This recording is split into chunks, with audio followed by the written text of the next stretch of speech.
नमस्कार दोस्तों।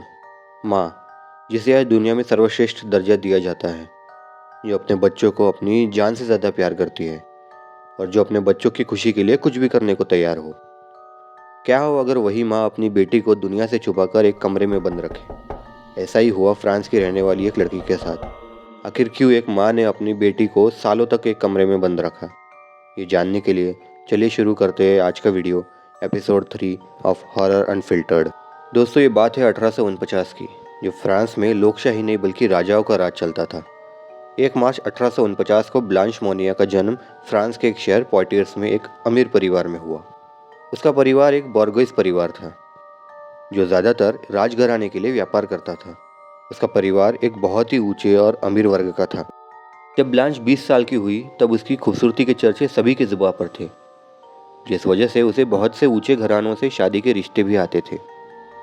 सूत्रों की माने तो ब्लांच बेहद खूबसूरत तो थी ही, पर राजघराने की होने के बावजूद वो एक बहुत साधारण जीवन जीती थी।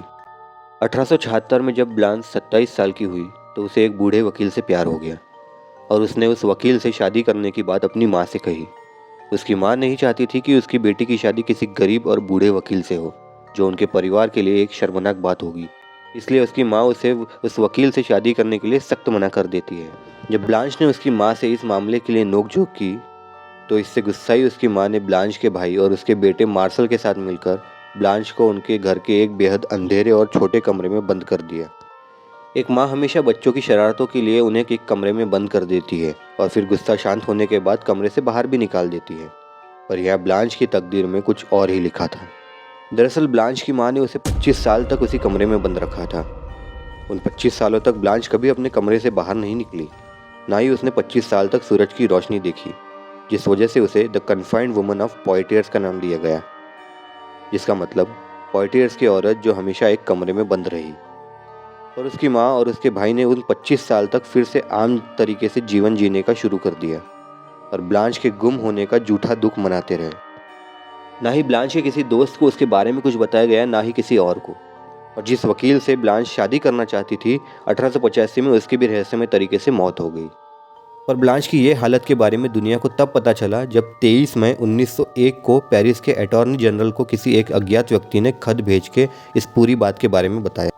उस खत में लिखा हुआ था कि महामान्य अटॉर्नी जनरल, मुझे आपको एक अत्यंत गंभीर घटना के बारे में सूचित करने का सम्मान प्राप्त हुआ है। मैं एक महिला की बात कर रहा हूँ जो मैडम मोनिया के घर में बंद है। वो भूखी है और पिछले 25 सालों से सड़े हुए कूड़े पर रह रही है, जो कि उसके खुद के शरीर की गंदगी है। ये खत मिलने के बाद ब्लांच को पुलिस ने उस कमरे से निकाला, जो कि बेहद अंधेरा, बदबूदार और गंदगी से भरा हुआ था। उसके बिस्तर और फर्श दोनों पर बहुत से कीड़े थे और उस समय ब्लांच का वजन सिर्फ 25 किलो रह गया था। ये रही ब्लांच की वो तस्वीर जब उसे 25 साल बाद कमरे से निकाला गया। एक पुलिस वाले ने ब्लांच की हालत के बारे में बताते हुए कहा कि जब उसने ब्लांच को देखा तो वो नग्न अवस्था में थी और एक सड़े हुए बिस्तर पर लेटी हुई थी। उसके चारों तरफ बस गंदगी ही थी और वो कमरा सड़े हुए खाने और उसके मल से भरा हुआ था। बहुत से कीड़े भी ब्लांच के बिस्तर पर थे। उस कमरे की हवा में इतनी बदबू थी कि सांस लेना भी मुश्किल हो रहा था, जिस वजह से पुलिस वालों से भी उस कमरे में ज़्यादा देर रुकना नहीं हुआ। इसके बाद ब्लांच की माँ को गिरफ्तार कर लिया गया। जेल में वो बीमार पड़ गई और 15 दिन में उनकी मौत हो गई। उसके भाई को कोर्ट में पेश किया गया, जहाँ उसे जुर्म के लिए गुनहगार माना, पर बाद में एक मानसिक मरीज होने के कारण उसे छोड़ दिया गया। कमरे से बाहर निकलने के बाद ब्लांच को बहुत सी मानसिक बीमारी और तनाव होने लगे। उसे एनोरेक्सिया नर्वोसा, जिसमें एक आदमी बहुत कम खाता है, स्किज़ोफ्रेनिया, जिसमें अलग अलग प्रकार के हेलुसिनेशंस होते हैं, और कॉप्रोफिलिया, जिसमें इंसान बहुत गंदगी में रहना पसंद करता है। इन सब बीमारियों के कारण उसे एक मानसिक अस्पताल में दाखिल करवाया गया, जहां उसकी मौत 13 अक्टूबर 1913 को इन्हीं बीमारियों के कारण 64 साल की उम्र में हुई। किसी भी इंसान के जवानी के साल बेहद महत्वपूर्ण होते हैं।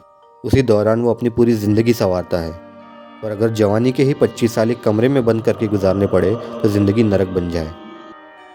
आखिर क्या बीती होगी ब्लांच मोनियर पर? बहुत से सवाल उठते हैं कि आखिर क्यों ब्लांच की माँ ने ऐसा ठोस कदम उठाया कि उसकी इतनी खूबसूरत बेटी को एक कमरे में बंद रखा, और आखिर वो कौन था जिसने पेरिस के अटॉर्नी जनरल को खत लिखकर ब्लांच की जानकारी दी। अपनी राय कमेंट में ज़रूर लिखें। वीडियो पसंद आया हो तो इसे लाइक करें और ऐसे ही रहस्यमय चीज़ों के पीछे के सच जानने के लिए हॉरर अनफिल्टर्ड को सब्सक्राइब करें। धन्यवाद। मिलते हैं अगले वीडियो में।